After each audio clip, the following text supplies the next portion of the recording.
Central Park is an 843-acre park in the middle of Manhattan. There has been a precinct building for the New York Police Department in the park since 1936. Near the south end of the reservoir are two buildings designed in 1870 by architect Jacob Ray Mould. Originally, these buildings were stables, and then later they were turned into the police precinct. My name is Barbara Spandorf. I'm the program director of the police unit at DDC. DDC recently renovated and added a new addition that completely upgrades this facility. Two principal challenges for the renovation were retaining and respecting the original details of the landmark buildings, and also keeping the facility very discreet in the landscape. The project recently received a Lucy G. Moses Preservation Award from the New York Landmarks Conservancy. Karlsberger, our architects, proposed combining the buildings with an arched canopy that would enclose the courtyard. This courtyard then became the central circulation space.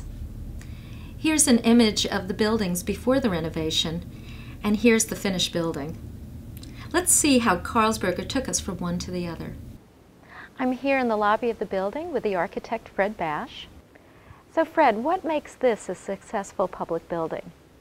I think successful public buildings, and really all buildings, have to respond to a list of needs. And some of them come from a client, and some of them are responses to the environment. But all buildings need to be responsive. Well, there are several different users that will be using this building. The primary user is the NYPD. And within that user group, there will be patrol cops. There will be cops that work in the offices, as well as there's civilians who work in the offices as well here. And then, of course, the public will be coming, and then, of course, any suspects will be here as well. There are spacious offices. There are locker rooms on the second floor, as well as a few facilities if somebody needs to be here for long periods of time and they need to lie down. We also have a muster room, and then, of course, all the facilities that one needs to process suspects. I'm looking at the two-way mirror here in the interview room. This is one of the special spaces in the Central Park Precinct, a space that hopefully the public will never see, because this is where the police interview suspects. On the other side of the mirror, other policemen will sit and watch the proceedings. The rubble wall has been really nicely incorporated into the design of this room, and then there's also an alarm that's been provided at the base. Should an incident arise, the cop can trip that alarm and let people know that there's a situation. The biggest challenge was to take the program fitted in the building. We were able to do that just on paper, but the building shape was a courtyard, which meant there was a lot of perimeter area, and it made working out the circulation very difficult. From the beginning, the idea was to put in an intervention, an insertion that would maintain the shape and the character of the courtyard. That led us to the idea of a lightweight metal canopy. So the canopy's a self-supporting structure, so they're columns that support it. So there's no load imposed on the existing building. But the other main element is the clerestory. And the clerestory runs all the way around, which separates the canopy from the roof and makes the roof look like it's floating. Also, the Parks Department and Landmarks were very concerned about how visible the building was from the park. So our elevation from the park is extremely narrow. From the top of the copper roof to the edge of the flat roof, it's only about 3 feet.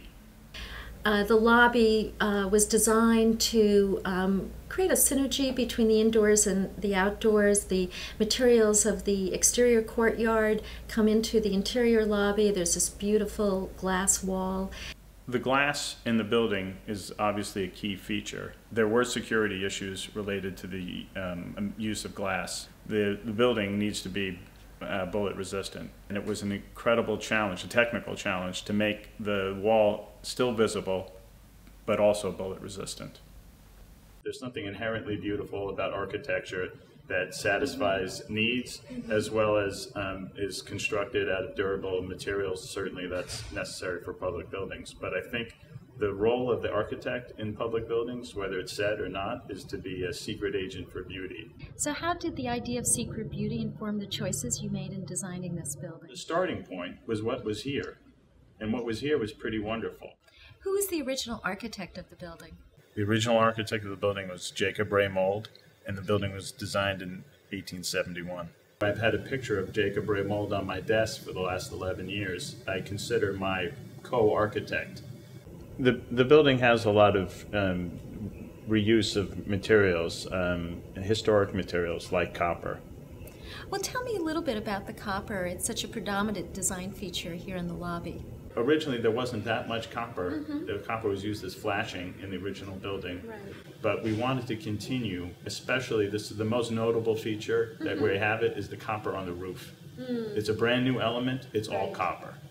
The other elements in here that I think we wanted to create a dialogue with, originally the building on this side of the building had open sheds. So we couldn't replicate the open shed because we needed to occupy the space. But we pushed the wall back, made it all glass, so that we revealed the columns and essentially left a marker for where the open sheds were. The facade restoration has a couple of elements, and one of them is the tooling of the brownstone. We worked very hard with our historic preservation consultant and the stonemason to replicate the original tooling. The other element which runs throughout the building is the original floor level used to be much higher. And when we dropped the floor level, we wanted to leave a marker of where the original floor was.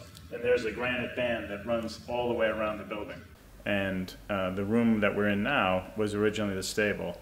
And one of the key features of the stable building are the number, size, and location of the windows. Each one of these windows was related to a stall, and the shape of the window was related to the size of a horse's head. The other key feature of the building was that originally was a story and a half. One story as a stable and a half story was a hayloft. And when we decided to make this a one-story space from a story and a half space, we had to cut out part of the column. So you can see that the vertical element here is shored with a truss. That element repeats throughout the building. Wherever we can, we shore in place to maintain the structural integrity of the original building.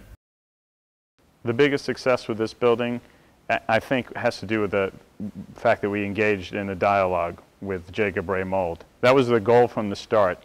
Could we successfully insert an addition to the building without destroying what was here? What makes a successful building would be, first and foremost, that the users find that it's as easy, a successful, and enjoyable experience working in this building, that it functions in the ways that they imagined that it would, as well as even in ways that they couldn't have imagined. In the case of this building, the projected lifetime is about 80 years. So I mean, I'm fairly certain it's going to be around long after I'm gone.